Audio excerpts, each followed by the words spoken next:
اللہ تعالیٰ نے فرمایا ہے. اور پھر انہوں نے دوسری بات کہی. انہوں نے کہا تم جو کہتے ہو کہ ہمارے پاس ریاست نہیں ہے، میرے پاس کوئی دولت نہیں ہے، مال نہیں ہے، وَيَا قَوْمِ لَا أَسْأَلُكُمْ عَلَيْهِ مَالًا، اے میری قوم والو اس خدا کے دین کی تبلیغ پر لا اسألکم، میں تم سے سوال نہیں کرتا مالا، مال کا، میں تم سے کوئی پیسے نہیں چاہتا، میں خدا کی دین کی تبلیغ اس لیے کر رہا ہوں کہ یہ میری ڈیوٹی ہے، میری ذمہ داری ہے. اور اس سے حنفی فقہا نے زبردست ایک مسئلہ نکالا ہے. وہ اس دن بھی عرض کیا تھا نا کہ ہر آدمی اپنی اپنی نگاہ سے چیزوں کو دیکھتا ہے. تو فقہا بھی اس قرآن کو پڑھتے تھے نا، امام ابو حنیفہ رحمۃ اللہ علیہ بھی، انہوں نے اپنی نگاہ سے اس کو دیکھا. انہوں نے کہا اس کا مطلب ہے کہ انبیاء علیہ الصلوۃ والسلام کے ذمے نبوت کا پیغام پہنچانا واجب ہوتا ہے، اور جو عبادت واجب ہوتی ہے اس پہ اجرت نہیں لینی چاہیے. اس لیے وہ کہتے تھے کہ فرض نماز پڑھانے پر امام اجرت نہیں لے سکتا، اسے حرام کہتے تھے. وہ کہتے یہ جائز ہی نہیں. فرماتے تھے اذان دینی ہے تو اذان ڈیوٹی ہے اس امت کی، لوگوں کو دینی چاہیے، اذان پہ کیوں اجرت لیتے ہو؟ یہ فتویٰ امام صاحب رحمۃ اللہ علیہ دیتے رہے. دلائل تو ان کے بڑے قوی تھے، لیکن امام یوسف رحمۃ اللہ نے کہا حضرت اگر اتنی سخت بات رہی نا تو یہ اذان دینے والے اور نماز پڑھانے والے کو جب ضروریات زندگی پیش آئیں گی تو پہلی چیز جو وہ بیچے گا اپنا دین ہوگا. اس لیے آپ اجازت دیں اور وہ احادیث دیکھیں جہاں رسول اللہ صلی اللہ علیہ وسلم نے اجرت کی اجازت دی ہے. امام صاحب رحمۃ اللہ نے فتویٰ نہیں تبدیل کیا، یہ فتویٰ چلتا رہا یہاں تک کہ حنفیوں نے کوئی 300-400 سال کے بعد شافیوں کے قول پہ فتویٰ دینا شروع کیا، اور ان کا امام شافعی رحمۃ اللہ علیہ کے نزدیک چونکہ جائز ہے اس لیے جائز ہے. لیکن پھر بھی حنفیوں نے فقہا نے اسے محدود رکھا. انہوں نے کہا فرض اور واجب پر اجرت جائز ہے، پر فرض اور واجب سے جو کم درجے کی چیزیں ہیں اس پہ اجرت جائز نہیں. مثلا انہوں نے کہا جنازے کا اٹھانا سارے مسلمانوں پہ فرض ہے.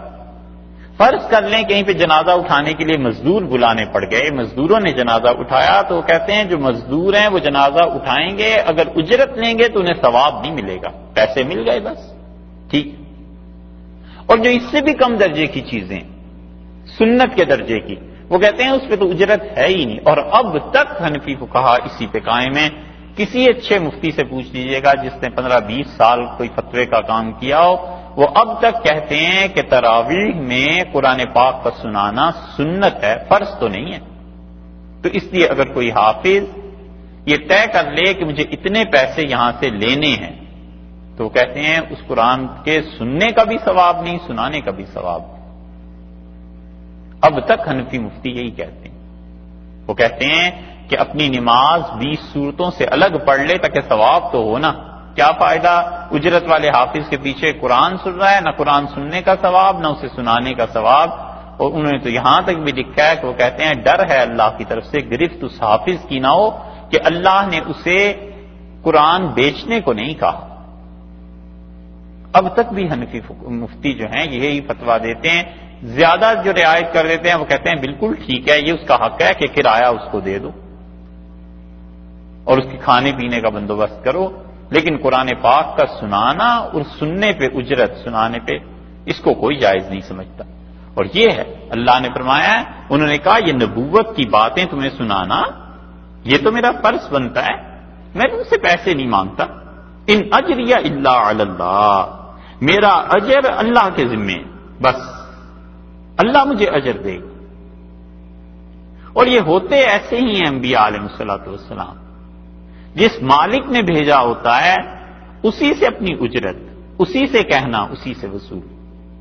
اسی لیے رسول اللہ صلی اللہ علیہ وسلم نے بھی یہ فرمایا کہ میری قوم کے لوگوں میں تم سے کوئی چیز نہیں مانگتا مکہ والو الا المودۃ فی القربى، ہاں دیکھو جو رشتہ داری کے حقوق ہیں میری وہ تو پورے کرو کم سے کم. میں تمہارا رشتہ دار ہوں، اسی مکہ میں قریشیوں میں پیدا ہوا ہوں، ہاشمی ہوں، تم بھی قریشی ہو، ہاشمی ہو، میرے ساتھ تعلق تو رکھو اتنا جتنا رشتہ داری کا تعلق ہوتا ہے. اور انہوں نے رسول اللہ صلی اللہ علیہ وسلم کے ساتھ یہ بھی تعلق رکھنے سے انکار کر دیا. شعب ابی طالب میں 3 برس رسول اللہ صلی اللہ علیہ وسلم گویا ایک طرح سے قید میں رہے اور قریش مکہ نے کہا کہ اگر کوئی آدمی وہاں جاتا آتا پایا گیا تو اس کا بھی بائیکاٹ کر دیں گے۔ اگلی بات انہوں نے یہ فرمائی وما انا، اور میں ایسا نہیں ہوں، حضرت نوح علیہ السلام نے کہا بطارد الذین، کہ میں بھگا دوں، ہٹا دوں۔ طردہ کہتے ہیں کسی چیز کو پھینک دینا، مطرود بھی لفظ آتا ہے عربی میں، وہ چیز جو پھینک دی جائے۔ تو انہوں نے کہا وما انا بطارد، اور میں پھینکنے والا نہیں ہوں، ہٹانے والا نہیں ہوں، الذین آمنوا، جو لوگ ایمان لے آئے ہیں مجھ پہ، میں انہیں کیسے ہٹا دوں؟ یہ وہی مرض ہے پرانا جو اوپر آیا تھا نا، کہ ہم ان کے ساتھ کیسے بیٹھ جائیں جو ذات کے کم ہیں، جو پیشے کے اعتبار سے کم ہیں۔ اور یہ بات ایک مرتبہ رسول اللہ صلی اللہ علیہ وسلم نے سوچ لی تھی بس،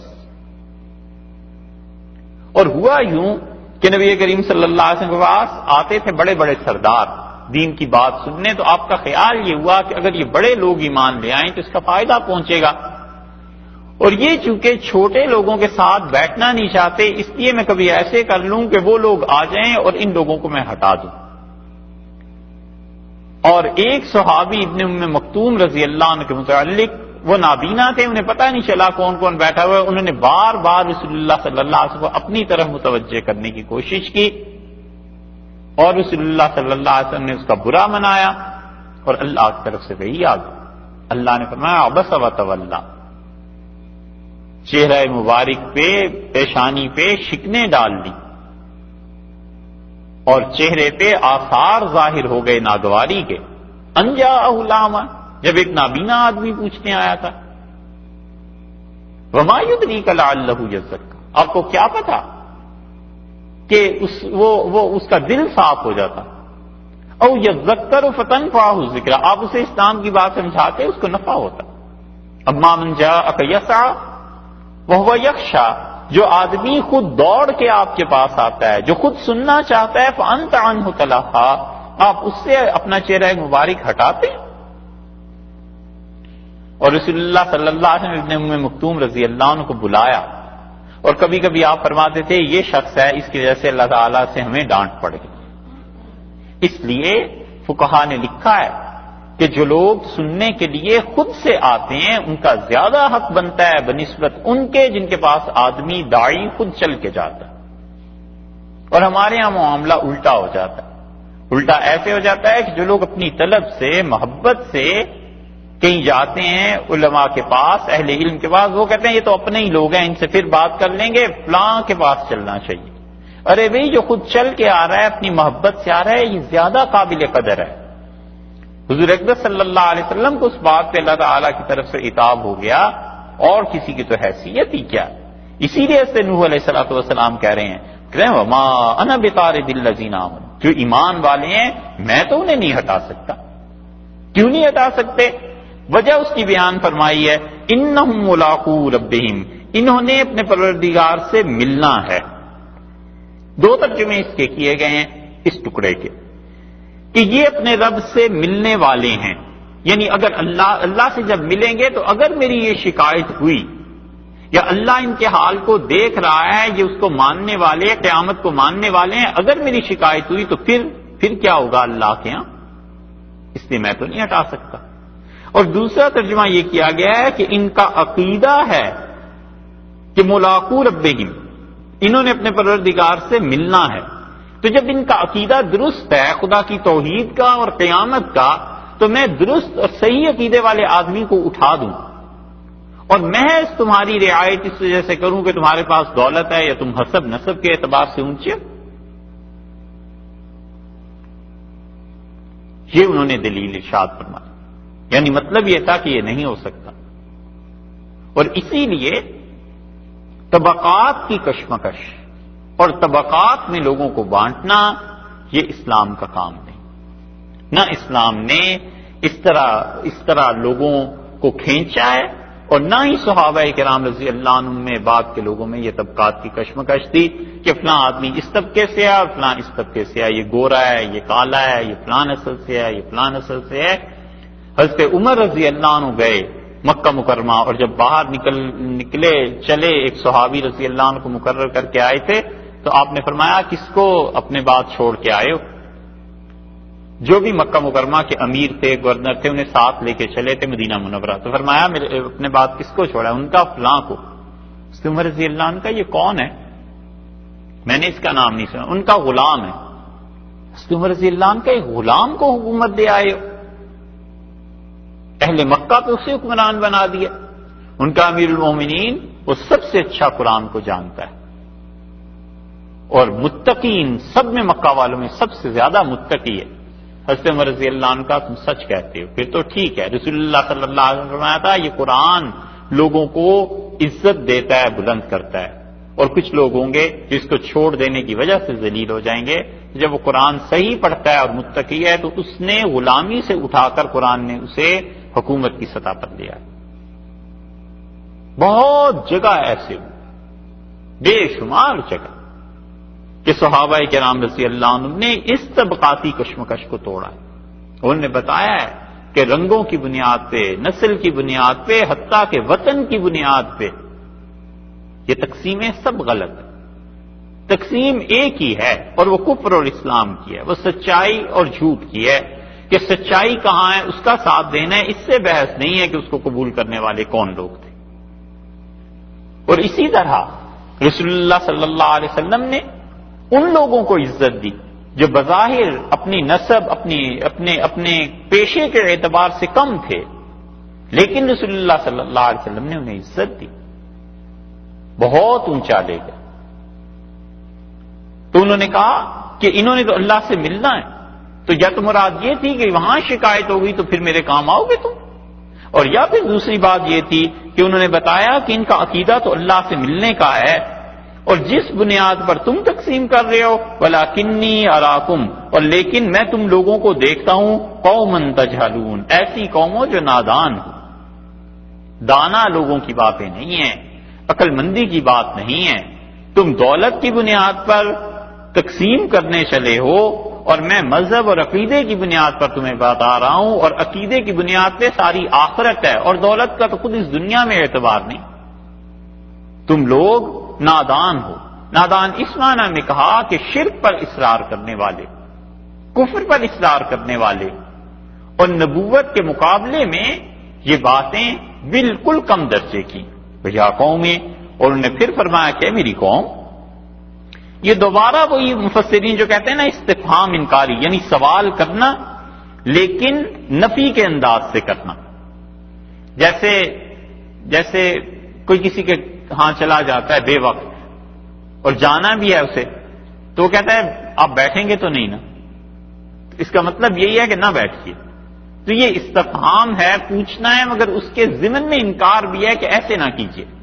یہ استفہام دوسرا ہے انکاری. ان کا یا قوم من ینصرنی من اللہ، میری قوم والو کون میری مدد کرے گا؟ من اللہ، اللہ سے. ان طردتہم، اگر میں ان لوگوں کو اپنی مجلس سے اٹھا دوں، اگر میں انہیں اٹھا دوں تو سوچو کون میری مدد کرے گا؟ یعنی مطلب کوئی نہیں کرے گا.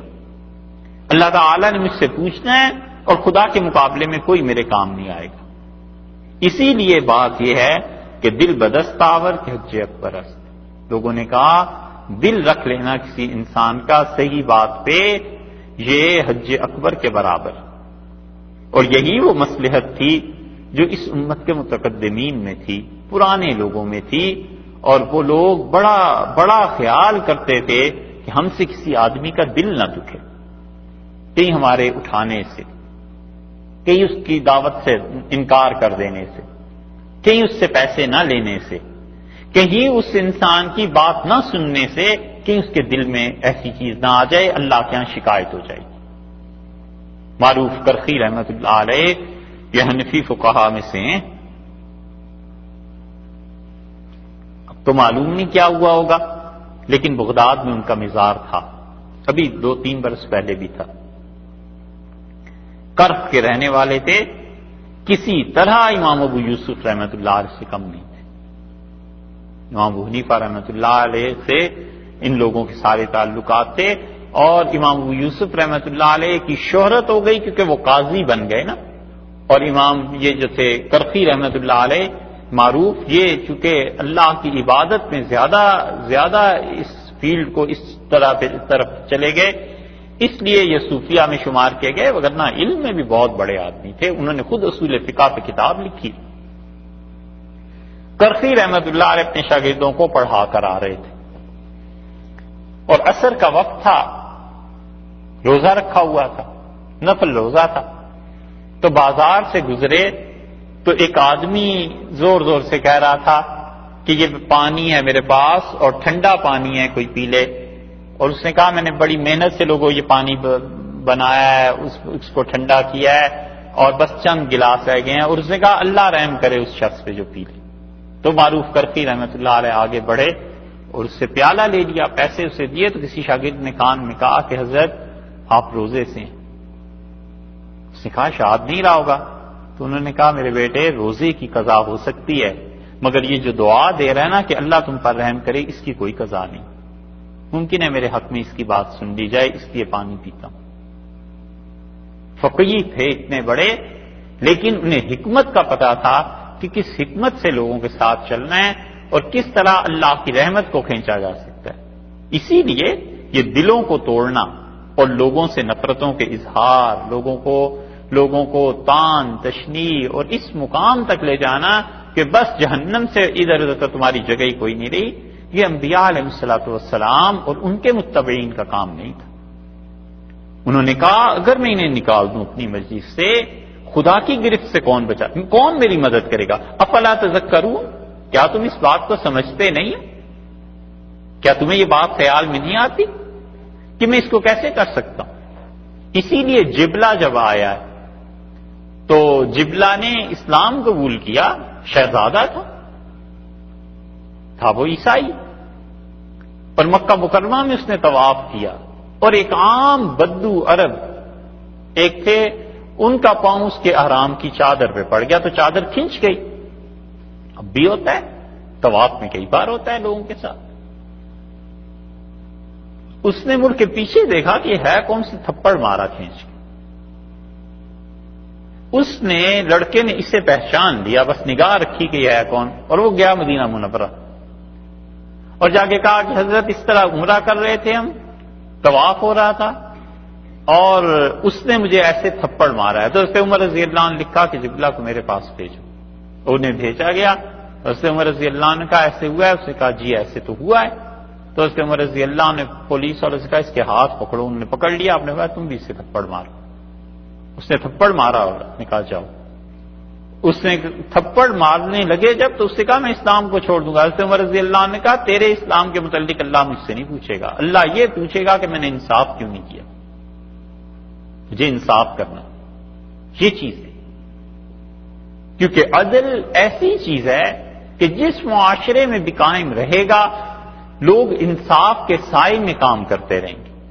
یہ چیزیں مٹ گئی مسلمانوں میں نا، اسی لیے دین کی وہ بنیاد اکھڑ گئی جس بنیاد پہ صدیوں انہوں نے حکومتیں کی تھی۔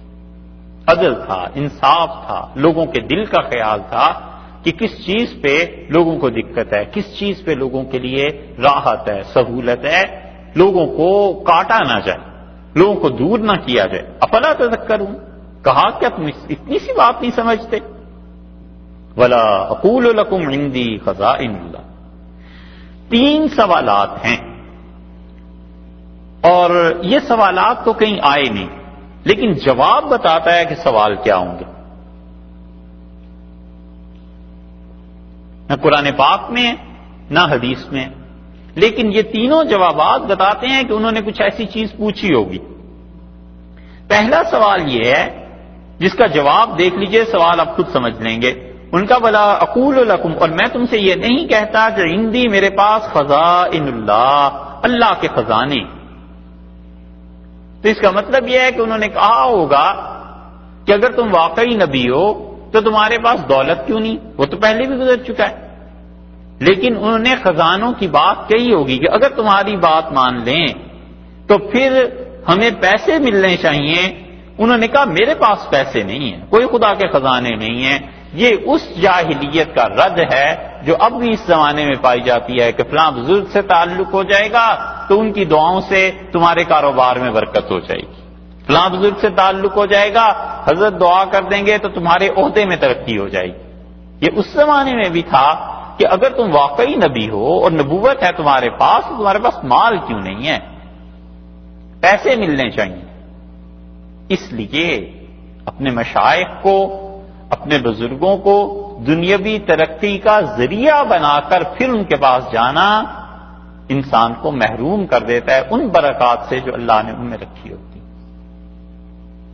صاف دل لے کے جائے، صاف نظریہ لے کے جائے کہ ان سے دنیا نہیں کمانی، ان سے کوئی عہدہ ملے یا نہ ملے وہ الگ بات ہے، اللہ عالم کی دعا سن لے مجھے کوئی ترقی دے دے یہ الگ بات ہے، مجھے تو جانا ہے انسان بننے، اپنا تزکیہ کرنے، جو علم، تقوی، شرافت، اللہ کا قرب انہیں میسر ہے، مجھے تو وہاں جا کر یہ حاصل کرنا ہے، یہ تھوڑا ہی ہے کہ میری دنیا بہت اچھی ہو جائے گی اور ایسے ہو جائے گی۔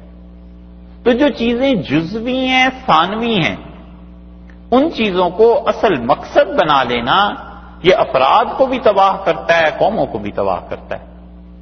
یہ ایسے ہی ہے جیسے کسی نے فرض کر لیجئے، ہمیں یہاں کا تو پتہ نہیں کیا شہر ہوتے ہوں گے، لیکن فرض کیجئے کسی نے کسی شہر میں جانا ہے، تو بجائے اس کے کہ شہر جانے کا جو مقصد ہے وہ سامنے رکھے کہ وہاں پہنچنا ہے، راستے میں جو باغ لگے ہوئے ہیں ان کو دیکھنے بیٹھ جائے۔ تو جو باغ دیکھنے بیٹھ جائے گا اور جو مناظر میں کھو جائے گا وہ اپنے اصل مقصد کو کب پہنچے گا؟ تو اللہ کے اچھے بندوں کے ساتھ تعلق کی برکتیں یقیناً ہوتی ہیں، لیکن کوئی آدمی جائے اس نظریے سے، اس نیت کو لے کے، تو جو نیت اس نے کی تھی خدا اسے کبھی کبھی دے دیتا ہے اور اصل چیزوں سے محروم ہو جاتا ہے۔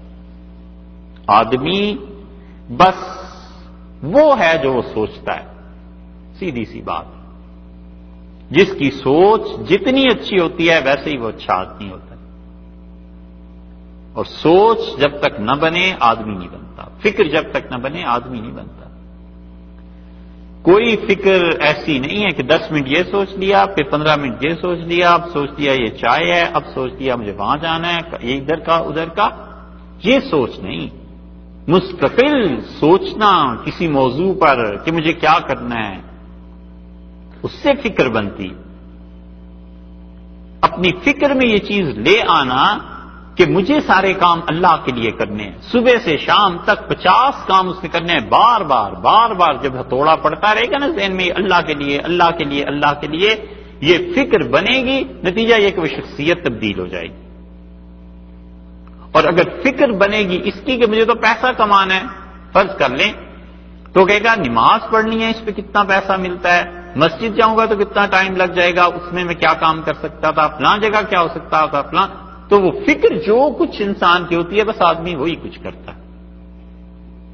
اسی لیے اس حکمت کو، اس بات کو صحیح معنی میں مسلمان جو سمجھے تھے، متکلمین اور فلاسفہ، انہوں نے تو سمجھ نہیں تھا، خیر ان کی فیلڈ تھی، لیکن سب سے زیادہ عملاً اسے صوفیہ نے اپنایا۔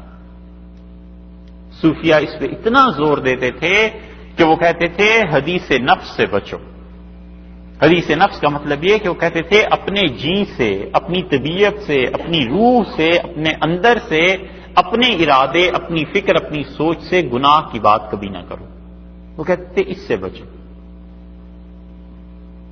ایک آدمی چوری کرتا ہے، اس سے پوچھیں پہلا دن چوری کا کیا تھا، تو 10 بار سوچتا ہے کہ کہاں جانا ہے، کیسے چوری کرنی ہے، رات کا کون سا حصہ، کون میرے ساتھ ہوگا، واپسی کا دروازہ کون سا ہے، اگر پکڑا گیا تو کیا ہوگا، چوری کے مال کو لا کے چھپانا کہاں ہے، 100 مرتبہ سوچتا ہے، اور پورا پلان بعض اوقات وہ لکھنے کے باوجود پسینے سے شرابور ہو جاتا ہے۔ جب چوری کرتا ہے تو وہ کہتا ہے توبہ ہے خدایا آئندہ نہیں کروں گا۔ یہ اس نے کیا کیا؟ یہ صوفیہ کہتے ہیں اپنی فکر کے بگاڑ کی اس نے پہلی اینٹ آج رکھی ہے، فکر کو بگاڑا، 100 مرتبہ سوچ کے اب اسے عمل پہ لے آیا فکر کو۔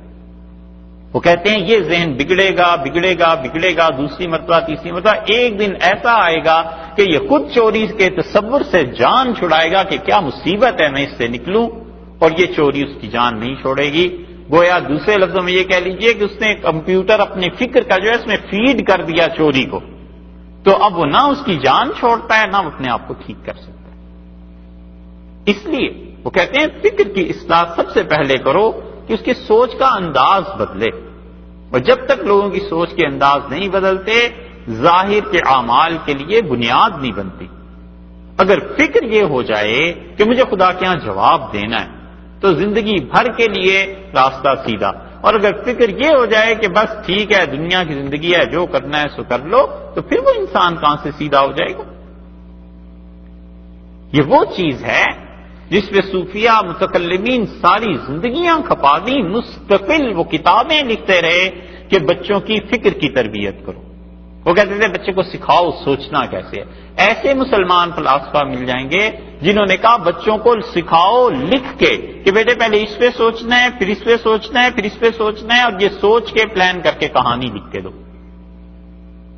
اس لیے جس بھی قوم اور انسان کی فکر کی تربیت نہیں ہوئی بھی ہوتی، اس سے توقع رکھنا کہ کوئی بڑا کام کرے گا کچھ نہیں ہوتا۔ نعرے بہت ہیں، تنظیمیں نہیں ہوتی، تحریکیں اس بنیاد پہ چلتی ہیں جذبات پہ، لیکن جو چیز تنظیم ہے، ڈسپلن قوم ہے، لوگ ہیں، وہ چلتے ہیں فکر کی بنیاد پہ۔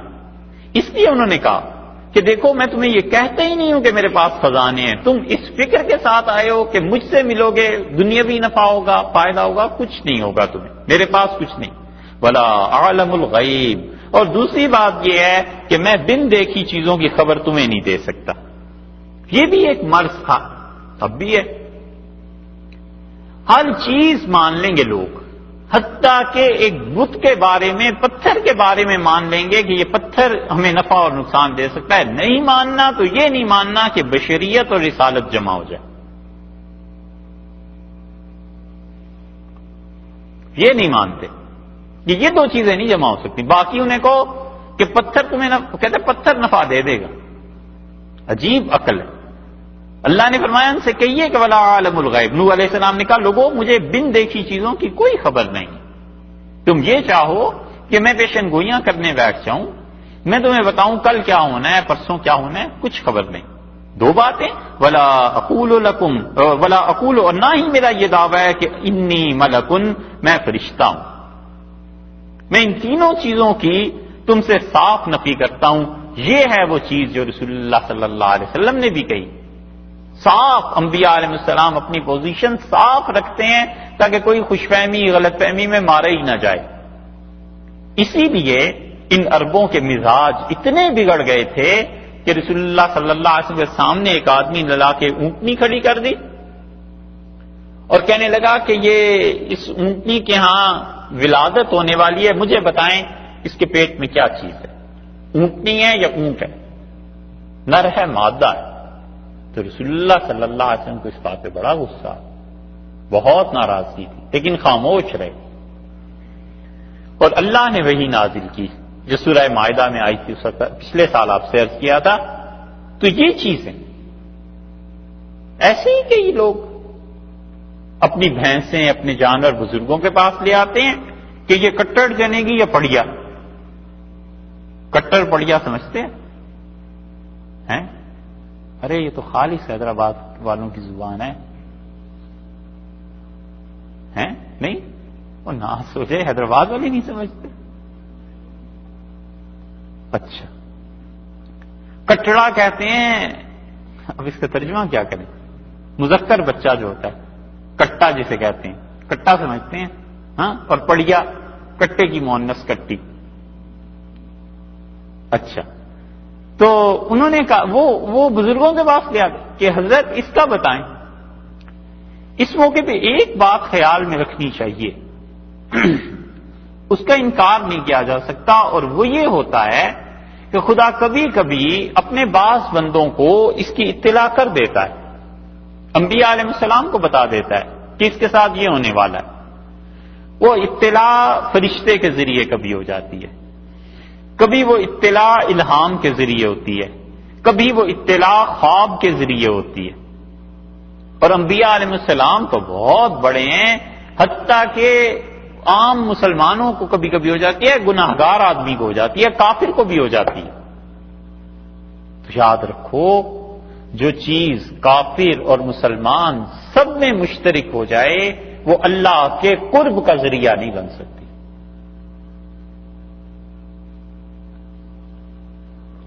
آیا خیال میں؟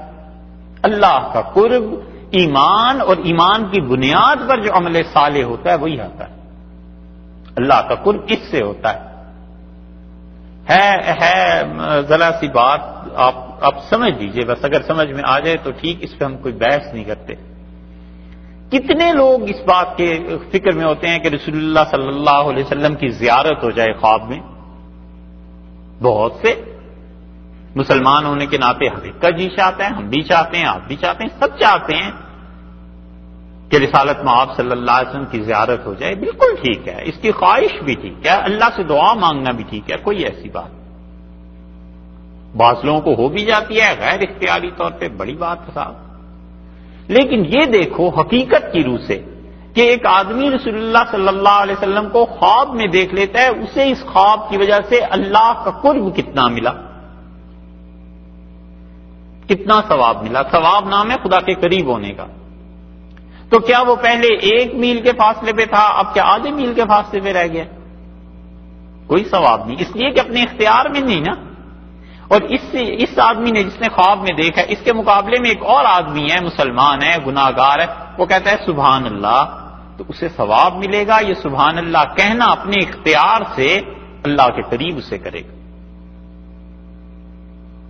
رسول اللہ صلی اللہ علیہ وسلم کی زیارت مبارکہ خواب میں بڑے شر، فضل، نیکی اور بہت بڑی چیز ہے، لیکن اسے خدا کا قرب نہیں ملتا اس لیے کہ خواب ہے، اپنے اختیار میں ہی نہیں. تو جو چیز اپنے اختیار میں ہے نہیں ہے، اس سے خدا کا قرب کیا ملنا ہے بھائی؟ ایسے ہی جو چیز کافر مسلمان سب میں مشترک ہوا کرتی ہے، اس کی وجہ سے خدا کا قرب نہیں ملتا. بہت سے ایسے ہیں کافر جو سچے خواب دیکھتے ہیں، بتا دیتے ہیں کیا ہوگا. یہ رستم جو اتنا مشہور پہلوان تھا، یہ رستم نے خواب دیکھا اور بادشاہ سے کہا کہ نہ لڑو. بادشاہ نے کہا، رستم ایرانی بادشاہ تھا، اس نے کہا رستم تم انکار کرتے ہو. اس نے کہا تنہائی میں اس نے کہا میں نے خواب میں دیکھا ہے کہ آسمان سے فرشتے اترے اور جتنے ایران میں اسلحے کے ڈپو تھے، جہاں جہاں ہم نے اپنا اسلحہ رکھا ہوا ہے، ان سب کو وہ تالا لگاتے چلے گئے اور میں ان کے ساتھ تھا. اور آکر پہ جا کے انہوں نے چابیاں ایک ایسے آدمی کے ہاتھ پہ رکھ دیں جو لمبا تھا اور اس کا لباس عربوں جیسا تھا. اور میں نے اس خواب کی تعبیر لی ہے اور میں نے ان عربوں کو پوچھا کہ تم میں کوئی آدمی جو اتنے لمبے قد کا ہو، ایسا جسم ایسا، تو انہوں نے کہا یہ تو ہمارے امیر المومنین ہے عمر رضی اللہ عنہ. تو اس نے کہا یہ مجھے یزداں خدا کی طرف سے بتایا گیا ہے کہ یہ چیز ہو جائے گی، نہ لڑو. اس نے کہا رستم خواب ایسے ہی ہوتے ہیں. اس نے کہا آپ کی مرضی، میں تو لڑوں گا، پھر حاضر ہوں جو آپ کا حکم ہو. اور رستم میدان جنگ میں بھی لوگوں سے کہتا تھا کہ ان سے ہم نہیں جیت سکتے، یہ مجھے خدا نے پہلے ہی بتا دی. تو جو چیز کافر مسلمان میں مشترک ہو، مثلا صحیح خواب دیکھنا، اس سے اللہ کا قرب کہاں حاصل ہوتا ہے؟ خدا کا قرب تو اعمال سے حاصل ہوتا ہے. اس لیے انہوں نے نفی کی. ان کا ولا عالم الغیب، مجھے غیب کی بن دیکھی چیزوں کی کوئی خبر نہیں. کسی کی ہاں کس چیز کی ولادت ہوگی خدا کی مرتبہ بتا دیتا ہے، خواب کے ذریعے پتا چل جاتا ہے، کشف سے، الہام سے، اور انبیاء علیہ الصلوۃ والسلام ہو تو فرشتے کے ذریعے. لیکن اللہ کا قرب ان چیزوں سے حاصل نہیں ہوتا. رسول اللہ صلی اللہ علیہ وسلم کی زوجہ محترمہ حضرت ام سلمہ رضی اللہ عنہا نے خواب دیکھا، بڑی پریشان تھی. رسول اللہ صلی اللہ علیہ وسلم کیا ہوا ہے؟ میں عرض کیا اللہ کے رسول میں پریشان ہوں، رات میں نے دیکھا ہے کہ آپ کے جسم مبارک کا ایک حصہ کاٹ کے کسی نے میری گود میں ڈال دیا. تو رسول اللہ صلی اللہ علیہ وسلم نے فرمایا اس میں کیا پریشانی کی بات ہے؟ فاطمہ اپنی صاحبزادی رضی اللہ عنہا کے متعلق فرمایا وہ امید سے ہیں اور اس کے ہاں جو بچہ پیدا ہوگا تم اسے اٹھاؤ گی، بس اتنی سی بات ہے. خواب کی بات تو اس میں آئے گی اس سے بعد والی صورت میں، لیکن یہ چیزیں ہوتی ہیں ایسے. اس سے یہ عقیدہ بنا لینا کہ اللہ کے اچھے بندوں کو ہر چیز کی خبر ہو جاتی ہے، اس کی نفی کرتی. تیسرے یہ کہا کہ ولا اقول انی ملکن، اور میں نہ ہی یہ کہتا ہوں کہ انی ملکن میں فرشتہ ہوں. میں یہ تینوں باتیں یہ دعوے نہیں کرتا. جس چیز سے عزت ملتی ہے یا جس چیز سے بزرگی لوگوں کی نظر میں ثابت ہوتی ہے، اس میں پہلی چیز ہے استغناء کامل، مکمل بے نیازی. کسی سے نہ لینا نہ دینا. یہ تو جنتی لوگ ہی ہوں گے. وہ جنت کے متعلق کہا ہے نا کہ جنت آ جائے کہ آزار نہ باشد. جنت ایسی جگہ ہے جہاں تکلیف نہیں ہوتی. کسیرا باکسے کارے نہ باشد. کسی کو کسی سے کوئی کام ہی نہیں پڑے گا. تو جب کام نہیں پڑے گا کسی سے تو تنگ کیوں ہوگا؟ تو کامل استغنا، مکمل بے نیازی. اور دوسری چیز جس سے عزت ملتی ہے وہ کامل علم ہے. مکمل علم، اولین آخرین سب چیزوں کا پتہ ہو، اور یہ کسی کے پاس نہیں ہوتا. اور تیسری چیز علم کے بعد مکمل قدرت ہے کہ علم کے مطابق اس کو نافذ کر سکے. اور یہ صفات اللہ ہی کی ہیں، اللہ کے علاوہ کہیں نہیں ہوتی. انہوں نے کہا کہ میرے پاس خدا کے خزانے نہیں ہیں، یعنی میں مکمل بے نیاز ہو جاؤں اور دولت اتنی میرے پاس آ جائے، یہ بات بھی نہیں. ولا عالم الغیب، اور میں غیب نہیں جانتا، میرے پاس اتنا کامل علم ہو کہ مجھے پتا ہو کل کیا ہونا ہے، تمہیں میں بیٹھ کے پیشن گوئیاں سناتا رہوں، یہ بھی نہیں ہے. اور مکمل قدرت یہ تعالی شانو کے ہاں ہے، فرشتوں سے وہ کام لیتا ہے. خدا نے یہ چیزیں مجھے نہیں دی. ولا اقول، اور نہ میں یہ کہتا ہوں للذین، ان لوگوں کے لیے تزری اعینکم، تمہاری آنکھیں جنہیں کم درجے کا دیکھتی. لن یؤتیہم اللہ خیرا، ہرگز اللہ تعالیٰ نہیں دے گا انہیں خیر. جن لوگوں کو تم کم ذات قرار دے کے اپنے پاس بیٹھنے نہیں دیتے، جن لوگوں کو تم سمجھتے ہو کہ یہ کم لوگ ہیں میں انہیں اٹھا دوں اور نکال دوں، میں تو قطعاً یہ نہیں کہتا کہ اللہ تعالیٰ جو ہیں وہ انہیں خیر نہیں دے گا. حضرت نوح علیہ الصلوۃ والسلام سے لے کے اب تک، اب تو کافروں میں کیا مسلمانوں میں بھی یہ بات پوری پائی جاتی ہے، انہیں یہ فکر ستاتی رہتی ہے کہ کہیں لوگ میرے برابر نہ آ جائیں. میں نے اتنا بزنس کر لیا، میرے پاس اتنے پیسے ہیں، جس کو میں نے مینیجر رکھا ہے کہیں اس کے پاس اتنے پیسے آ گئے تو پھر کیا ہوگا؟ اس لیے کوئی کام کرو لیٹ ڈاؤن، اسے کسی طرح نیچا دکھاؤ. انہوں نے کہا جن لوگوں کو تمہاری نظریں کم دیکھتی ہیں، میں تو نہیں کہتا کہ اللہ ان پہ فضل نہیں فرمائے گا، ممکن ہے خدا کا فضل اتنا ہو جائے تمہارے برابر ہو جائے. اور پہلے کے جو لوگ تھے جنہوں نے قرآن کو سمجھا تھا وہ اتنے صاف دل کے تھے کہ جس کو ترقی دیکھتے تھے مسلمان میں خوش ہوتے تھے کہ یہ اور ترقی کرے. ایسے تھوڑا ہی ہے کہ وہ کسی کے آگے جانے سے جیلسی فیل کرتے ہو یا جیلس ہو جاتے ہو، حسد آ جائے، کچھ نہیں. ان لوگوں میں تصور ہی نہیں تھا.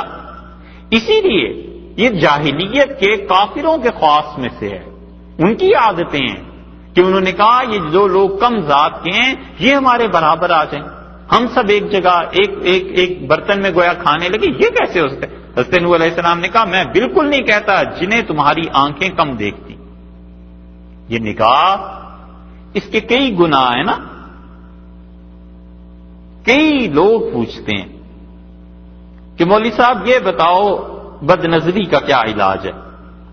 اس میں نہیں شبہ کوئی بھی کہ واقعی نگاہ کا غلط استعمال ہے، گناہ ہے، کون اس سے انکار کرتا ہے؟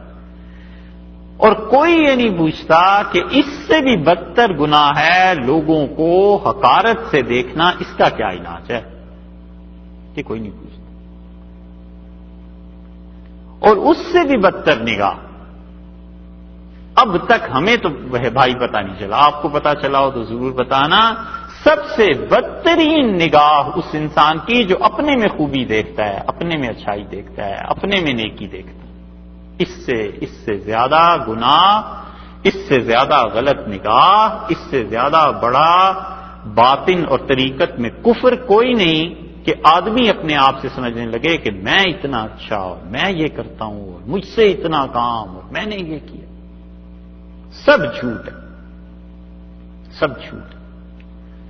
اللہ دکھا دیتا ہے، صبح اس نظر سے اپنے آپ کو دیکھنے لگے تو شام کو خدا دکھا دیتا ہے کہ بھئی تم سے کوئی کام نہیں ہو رہا، ہم کام کسی اور سے لے رہے. یہ اللہ کا نظام اتنا پراسرار ہے کہ اس میں آدمی پڑے ہی نہ، چپ کر کے گزر جائے. یہ ضروری تھوڑا ہی ہے کہ ہر بینک میں اکاؤنٹ کھلوانا ہے کہ ہمیں اس کی بھی سمجھ، کچھ نہیں. منع کیا ہے کہ اپنے آپ سے کوئی اچھائی نہ دیکھو، بس نہ دیکھو. اسی لیے سعدی رحمت اللہ علیہ جیسے آدمی کہتے ہیں کہ میں بیعت ہونے کے لیے گیا حضرت شہاب الدین سہروردی رحمت اللہ علیہ کے پاس. یہ شہاب الدین دو ہیں. ایک شہاب الدین فلسفی تھا، اس کی بات نہیں کر رہے، وہ مقتول، وہ الگ ہے. ایک شہاب الدین سہروردی رحمت اللہ علیہ خلیفہ ہیں ان کے شیخ عبد القادر جیلانی رحمت اللہ علیہ کے، اور ہمارے یہاں پاکستان میں سلسلہ سہروردیہ میں ان کے خلیفہ ایک آئے تھے خواجہ بہاؤالدین ذکریہ رحمت اللہ علیہ، ملتان میں جن کا مزار. سعدی ان کے مرید. سعدی کہتے ہیں کہ میں اپنے شیخ کے ساتھ کہیں سفر میں جا رہا تھا کشتی میں، تو دو اندر فرمود بر ہوئے آپ. میرے شیخ نے مجھے دو نصیحتیں کی کشتی میں بیٹھے ہوئے. انہوں نے کہا سعدی، ایک تو کبھی کسی کو حقارت کی نگاہ سے نہ دیکھنا، اور دوسرے اپنے اندر کوئی خوبی نہ دیکھنا. بس یہ ساری اندر کے اخلاقیات کا خلاصہ ہے. جو کہتا ہے میں، مارا ہی جاتا ہے بیچارہ. ایسا منحوس لفظ ہے کہ برکتیں اٹھ جاتی. کہنے کو ایک لفظ ہے، لیکن سیدنا علی رضی اللہ عنہ کہتے تھے کہ آدمی کے منہ سے نکلا ہوا ایک جملہ کبھی کبھی اسے اللہ کے جملہ انعامات سے، دنیا و آخرت کے انعام سے محرومی کا فیصلہ کرا دیتا ہے. کوئی نہیں جانتا کہ کس کو کس کی وجہ سے نیکی کی توفیق مل گئی. رسول اللہ صلی اللہ علیہ وسلم نے فرمایا، حضرت سلیمان علیہ السلام کے پاس آئے انسان، جنات، فرشتے، جو بھی مخلوق اللہ کی، اور انہوں نے کہا حضرت بارش نہیں ہو رہی اور بڑا قحط ہو رہا ہے. تو حضرت سلیمان علیہ السلام نے، مشکات کی روایت میں آتا ہے کہ مقرر کر دیا وقت، اور انہوں نے کہا فلاں مقام پہ چل کے اللہ سے دعا مانگیں گے. گویا نماز استسقاء سمجھ لیجیے جو اب بھی مسلمان پڑھتے ہیں. چلے وہ وقت جو مقرر تھا اس کے لیے، اور تھوڑا سا آگے گئے تو سلیمان علیہ السلام نے فرمایا جاؤ بارش ہو جائے گی. وہ سارا لاؤ لشکر، انسان، جنات، جانور، کون کون تھے. اب وہ جب واپس لوٹے تو کسی نے پوچھا حضرت اتنی زحمت فرمائی، بادشاہ وقت ہیں آپ، تو یہ بارش اب کیا وہی آ گئی، کوئی ایسی بات ہو گئی؟ تو انہوں نے کہا نہیں بھائی، میں تمہارے ساتھ یہ بھی جا رہا تھا تو ایک چیونٹی ایک بل سے نکلی اور اس نے اپنے دونوں سامنے والے ہاتھ اٹھا دیے اور اس نے کہا اللہ، گناہ تو انسان اور جنات کرتے ہیں اور اس وجہ سے بارش نہیں ہو رہی، اور بارش نہ ہونے سے زمین میں گرمی ہو گئی ہے، اور اللہ ہم مر گئی ہیں، ہم جلے جا رہی ہیں، پروردگار بارش دے دے. تو اللہ نے اپنے فرشتوں سے کہا کہ فرشتوں اس چونٹی کی مان لی ہم نے، سن لی اس کی دعا اور بارش ہو جائے گی. تو جو تبصرہ اس پہ کیا ہے نا سلیمان علیہ السلام نے، وہ ہے نبوت کا مقام. انہوں نے کہا میں نے اسی لیے تمہیں کہا لوٹ جاؤ، فقط سقیتم لغیرکم، اللہ نے چیونٹیوں کے صدقے انسانوں کو بارش دے دی. یہ ہے بات، کوئی نہیں جانتا. اب کوئی تصور کر سکتا ہے کہ چیونٹیوں، نبوت نے بتائی نا بات، نہ بتاتے تو کون سوچ سکتا تھا. اسی لیے رسول اللہ صلی اللہ علیہ وسلم نے فرمایا کہ اللہ تمہیں رزق دیتا ہے ان کی وجہ سے جو کام نہیں کرتے. عورتیں گھروں میں کام نہیں کرتی، بچے کیا کام کرتے ہیں؟ آپ نے فرمایا ہل ترزقون الا بضعفائکم، اور جو تمہیں رزق خدا دیتا ہے یہ اسی وجہ سے دیتا ہے کہ تم پہ کچھ لوگوں کا انحصار ہے، غریب ہیں، کمزور ہیں. ایک آدمی کام کرتا تھا بہت، اور رسول اللہ صلی اللہ علیہ وسلم سے آگے کہا اللہ کے رسول یہ میرا بھائی آپ کے پاس بیٹھا رہتا ہے. ترمذی کی روایت میں آیا، اس نے شکایت کی، اس نے کہا اللہ کے رسول یہ کوئی کام نہیں کرتا، گھر کا سارا بوجھ میں ہی اٹھاتا ہوں، اسے آپ کہیے کوئی کام کرے. تو رسول اللہ صلی اللہ علیہ وسلم لعلک ترزق بہ، اس کے صدقے ہی تو اللہ تجھے دے رہا ہے. اس لیے یہ جو تحریک ہے نا کہ گھر کا ہر فرد کام کرے، یہ ہو جائے وہ ہو جائے، اور میں یہ کرتا ہوں اور میں یہ کرتا ہوں، ارے بھائی کیا پتا تمہیں کس کی وجہ سے دیا جا رہا ہے. اور وہ چیز نہ رہے پھر ہوش آ جاتی ہے ٹھکانے کہ وہ جو رزق کا اصل سورس تھا، اصل میں جہاں سے برکت تھی، وہ چیز کہاں گئی، اور یہ پھر اتنی جلدی سمجھ میں بھی نہیں آتا. تو اس لیے انہوں نے کہا جس کو تمہاری نگاہیں دیکھ رہی ہیں نا یہ کمزور کم لوگ ہیں، میں بالکل انہیں اپنے پاس سے نہیں ہٹا سکتا. اور یہ اسی سے ملتی جلتی بات وہ ہے جو اس نے کہی تھی. ملک العادل یہ صلاح الدین ایوبی رحمۃ اللہ علیہ جس کے گورنر تھے، جس کے وہ تھے ملک زنگی جو تھے امیر المومنین اس وقت کے، تو صلاح الدین ایوبی کو اسلحے کی ضرورت پڑی، تو انہوں نے ظاہر ہے مرکز کو لکھا خط، انہوں نے کہا اسلحہ بھیجو، بیت المقدس کی فتح ہے اور لڑائی ہے سب کچھ. تو ملک العادل جو تھے انہوں نے کہا کہ بھئی اسلحے کے لیے پیسے چاہیے اور پیسہ ہے نہیں. تو ان کے دربار میں کچھ دانا بھی تھے، عقل مند بھی تھے، ایسے بزرگ جمہورے جو ہوتے ہیں نا، یہ عقل والے بہت ہوتے ہیں ہر زمانے میں. انہوں نے کہا حضور ٹیکس لگائیں. اس نے کہا کس پہ ٹیکس لگاؤں؟ بحث ہوتی رہی. پھر انہوں نے کہا یہ جو آپ پیسے بھیجتے ہیں نا اس ملک میں کہ اس خانقاہ میں اتنے پیسے چلے جائیں، اس خانقاہ میں، یہ نکمے بیٹھے رہتے ہیں سارا دن. تو یہ خانقاہوں میں جو بیٹھ کے اللہ اللہ کرتے ہیں یہ نکمے لوگ، ان کے پیسے بند کریں، کچھ پیسے بچ جائیں گے، اس سے اسلحہ خرید لیں گے. تو دانا آدمی تھا، بڑے عقل مند آدمی تھے رحمہ اللہ.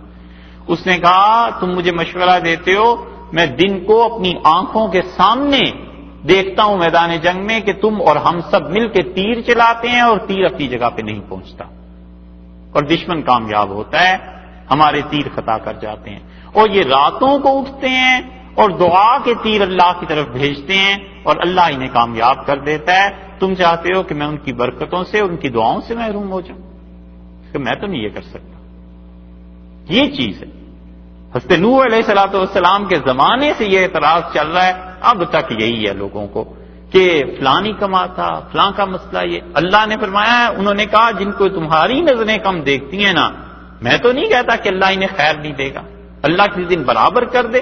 اللہ اعلم بما فی انفسہم، اور اللہ اعلم، اللہ خوب جانتا ہے، بما ان چیزوں کو، فی انفسہم جو چیز ان کے دلوں میں ہے. ان کے دلوں میں کیا ہے اللہ ہی جانتا ہے. تم زیادہ سے زیادہ یہ کہہ سکتے ہو کہ انہوں نے میرے ساتھ منافقت کی ہے، نفاق ہے، اصل میں مسلمان نہیں ہے. تو مجھے اللہ نے اس لیے تھوڑا ہی بھیجا ہے کہ میں ان کے دل چیر لوں.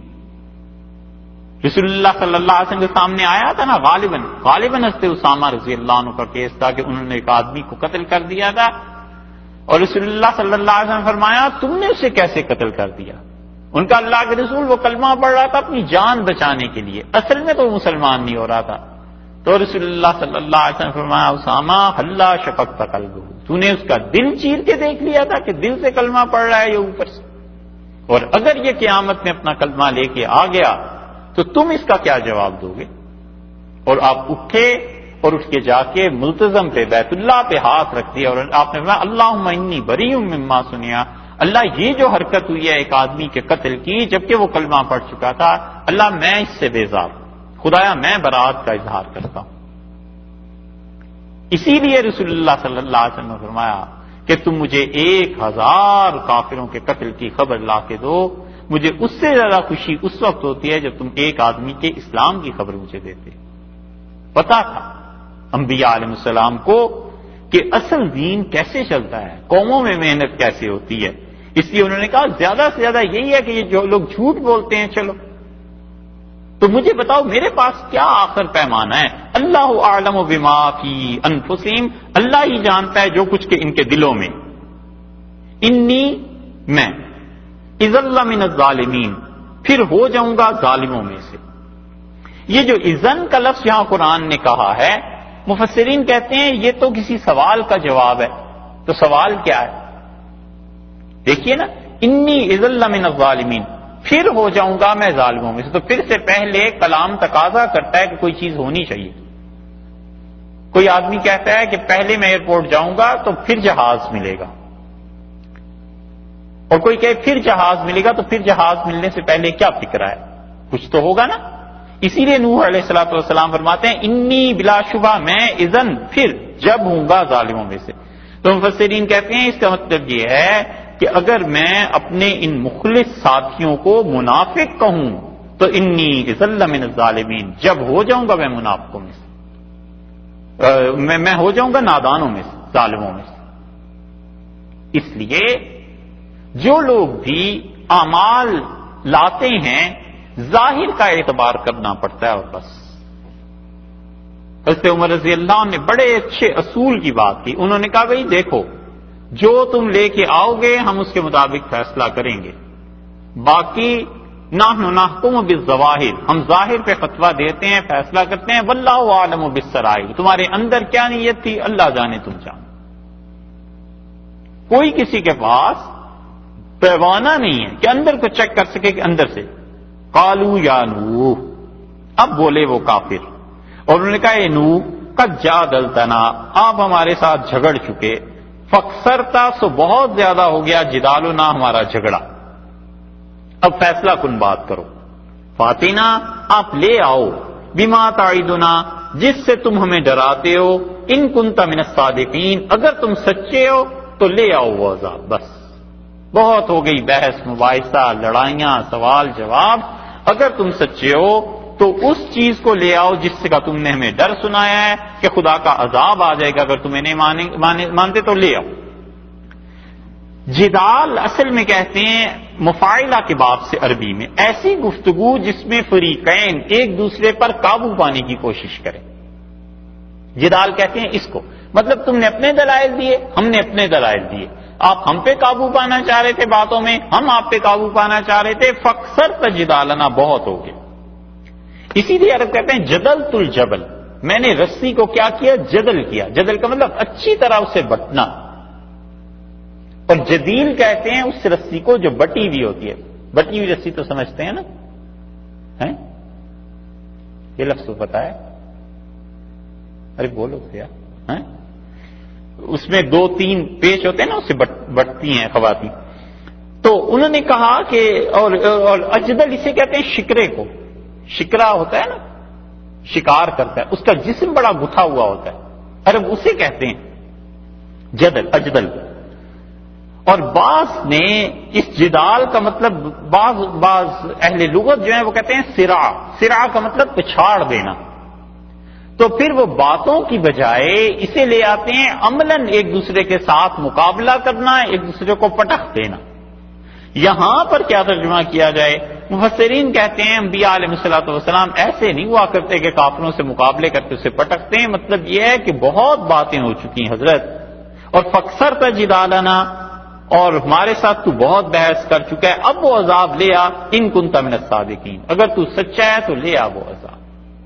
یہ اس کا مطلب ہے کہ ذرا خدا کا خوف دل میں نہیں رہا، ذرہ برابر خدا کا خوف نہیں رہا، اسی لیے کہا کہ لے آؤ وہ عذاب، اس درجے میں جھوٹا سمجھتے۔ اسی لیے اللہ کے جو اچھے بندے ہوتے تھے وہ بڑے محتاط ہوتے تھے۔ مولانا حفظ الرحمان سیوہاروی رحمۃ اللہ علیہ تھے،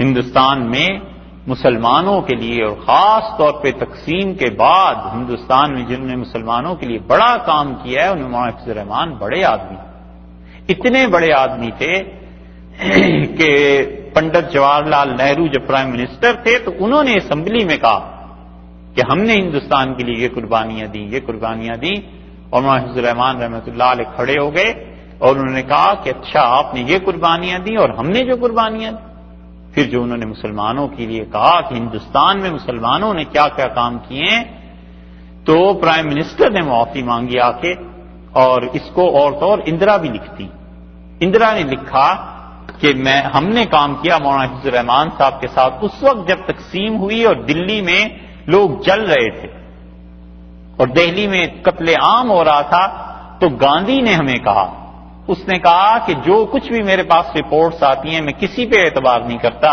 لوگ مجھے خوش کرنے کے لیے ہندو یہ باتیں لکھتے ہیں، مولوی حفظ الرحمان صاحب ایسے آدمی ہیں جو سچ بولتے ہیں، مولانا کو لاؤ، وہ جو کچھ رپورٹ دیں وہ سچی۔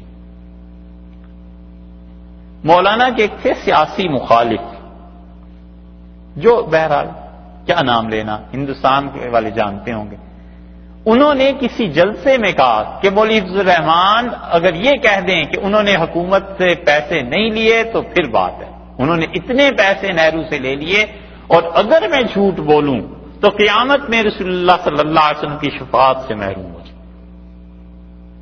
کچھ دنوں بعد اسی جگہ مولانا کا جلسہ تھا، مولانا نے فرمایا انہوں نے جو مجھ پہ الزام لگایا ہے کہ میں نے حکومت سے پیسے لے لیے، تو یہ تو بات ایسی ہے کہ میں کہتا ہوں نہیں لیے، وہ کہتے ہیں لیے، اللہ فیصلہ کر دے گا۔ باقی یہ کہنا کہ رسول اللہ صلی اللہ علیہ وسلم کی شفاعت انہیں نصیب نہ ہو تو تو وہاں رو پڑے اور کہنے لگے میں اتنا بڑا جملہ نہیں کہہ سکتا، میرا تو آسرا ہی حضرت صلی اللہ علیہ وسلم کی شفاعت پہ ہے، اللہ قیامت میں مجھے بھی نصیب کرے اور انہیں بھی نصیب کرے، اتنے بڑے جملے نہیں بولا کرتے۔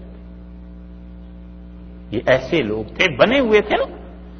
یہ دیکھو ان کا لیا عذاب جس کی تو ہمیں دھمکی دیتا ہے، یعنی ذرا خوف نہیں تھا خدا کا کہ خدا کا عذاب آ گیا تو کیا ہو۔ قال انما یاتیکم باللہ، بولے نوح علیہ الصلوۃ والسلام، اور انہوں نے کہا وہ عذاب اللہ لائے گا انشاء، اگر اس نے چاہا، وما انتم بموجزین، اور تم ہرگز خدا کو ہرا نہیں سکتے، خدا کا مقابلہ تم نہیں کر سکتے۔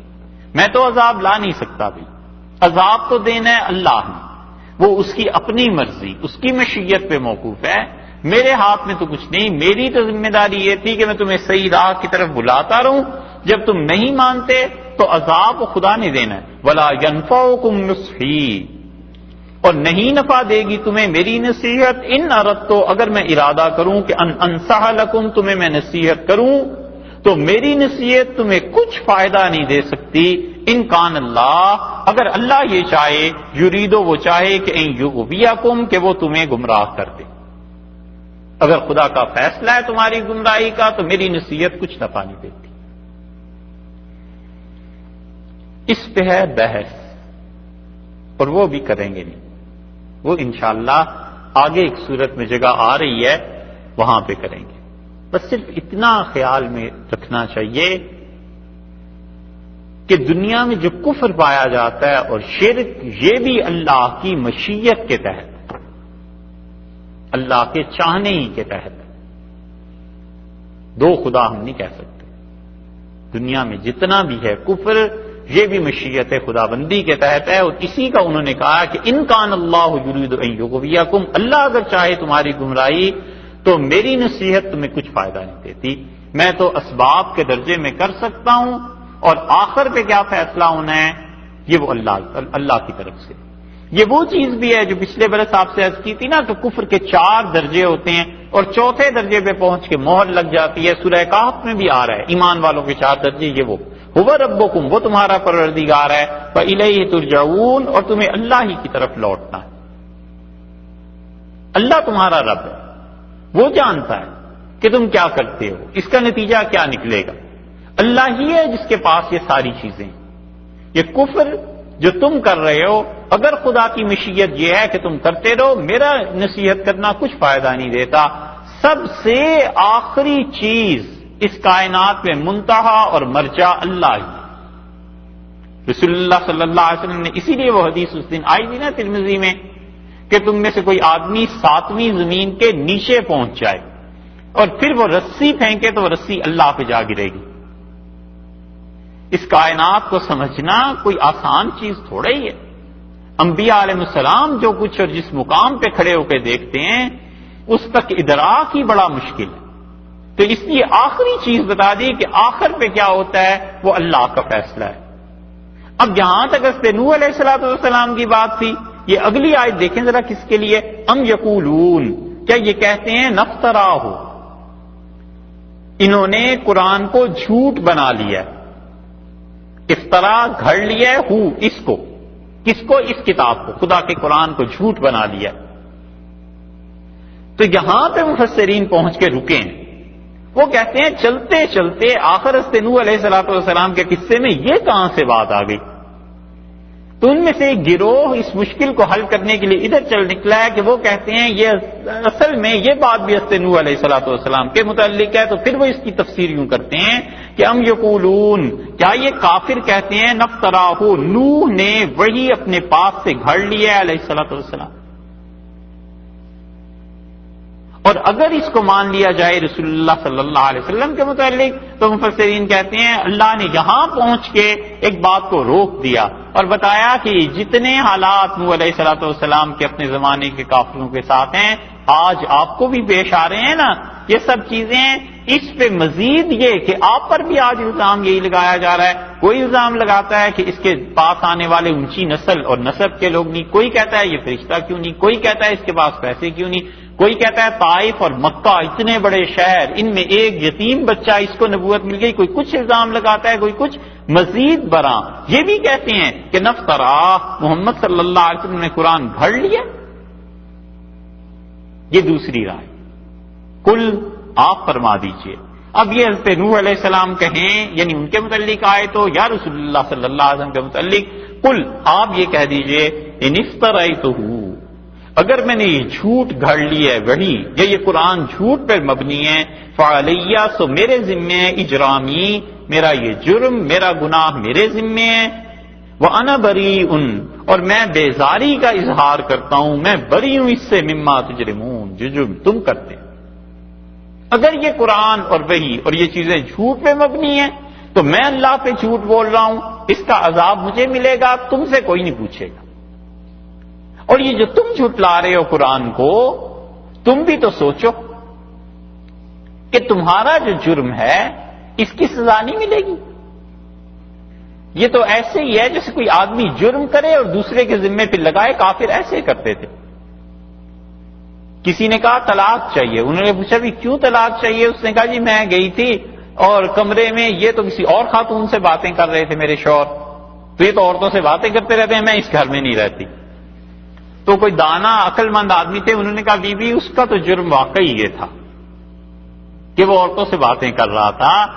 تم یہ بتاؤ تمہیں کس شریعت نے اجازت دی تھی کہ جا کے دروازے سے کان لگا کے سنو کہ اندر کیا باتیں ہو رہی ہیں؟ کہ وہ تو واقعی مجرم ہے, باقی تمہارا اپنا فعل یہ کس شریعت کی روح سے ثابت ہے؟ بس ایسے ہی ان کافروں کا معاملہ ہے کہ جو اپنی چیز ہے وہ نہیں, اور دوسرا وہ جو اللہ کی وحی لا رہا ہے اس پر الزام. سعدی رحمت اللہ علیہ نے لکھا ہے, وہ کہتے ہیں کہ میں اپنے والد کے ساتھ نکلا اور تہجد پڑھنے کے لیے ہم مسجد چلے. تو میں بچہ تھا, میں نے کہا ابا یہ کتنے غافل لوگ ہیں, محلے والے سب سو رہے ہیں, کیوں نہیں اٹھ کے یہ نماز پڑھتے؟ تو میرے والد وہیں سے پلٹے اور گھر چلے گئے. تو میں نے کہا ابا کیا ہوا؟ اس نے کہا میرے بیٹے تو سوتا رہتا, یہ زیادہ اچھا تھا بجائے اس کے کہ اس نیکی اور پاک وقت میں تو لوگوں کی غیبتیں کرتا, یہ زیادہ اچھا ہے, سو جا. حجاج سے کسی نے پوچھا نا, حجاج ابن یوسف نے, کہ میرے لیے سب سے اچھی عبادت, وہ بزرگ تھے, انہوں نے کہا سوتے رہا کرو.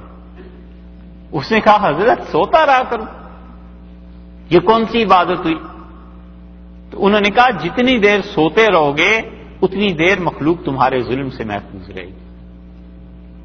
ایک اور باتیں تو بہت یاد آتی ہیں, کیا سب بیان وقت نہیں ہے, یعنی اس سلسلے کی ایک اور بات کہوں. ابن قیم نے لکھا ہے, بڑی دانائی کی بات. وہ کہتے ہیں ہم مسجد سے نماز پڑھ کے نکلے جمعے کی, اور ہمارے ساتھ ہمارے شیخ ابن تیمیہ رحمۃ اللہ علیہ تھے, اور تاتاری مسلمانوں کو قتل کر کے بغداد میں تباہی مچی ہوئی تھی, اور تاتاری بیٹھ کے شراب پی رہے تھے.